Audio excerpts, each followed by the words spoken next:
sunana Nazifi Ishak wato wanda aka fi sani da Nazi MJ. Jarumi a cikin wannan fim ɗin mai suna ƙasar mago. Wannan shahararren fim ɗin da kuke gani ko kuma in ce da kuke ji a inda za ku same shi wannan YouTube mai suna Abu Tsoho Sound Studio. Ku biyo mu kada in cika ku da surutu domin an ce gani ya kori ji da kunnuwa. Na gode. Assalamu alaikum jama'a, sunana Hassana Hassan, jaruma a masana'antar Kannywood, wadda kuka fi sani da 'yar kunama. Wannan ya sha bamban da nasu, namu ba irin nasu bane.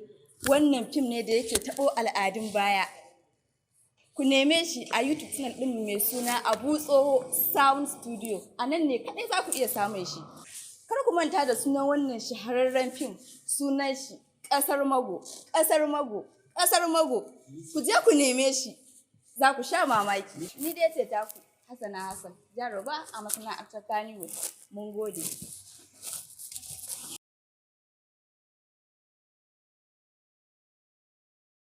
Wadan girman Allah wai misa kike aikata haka ne? Ba na jin daɗin abin da kike min. Wai misa wai ko da yaushe idan na zo wai sai ki rinka kaman ƙorafi. Ya ba zan kaman ƙorafi ba. Me ya sanya ba zan kaman ƙorafi ba? Wai su tunaninsu da gaske ne. Sunana Abbas, amma dai malam Asafana, jarumi a cikin fim ɗin Hujjata. Wanda kuka fi sani da suna malam Asafana a cikin fim ɗin sunana Abbas. Wannan ita ce Ewana. Sa'adatu Umar AU kuma Sa'adatu a cikin fim ɗin Hujjata. Ni zan yi ciki da ita a ciki da kwarangwaci. Kowa ki zona. A'a me zai Mu dan nuna masa a ciki yadda muke soyayya. Jiya ɗin nan ya kika ji. Wai.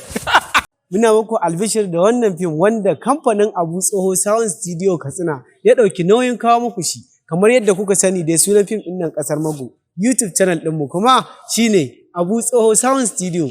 Ku danna subscribe sannan ku danna ƙararrawa.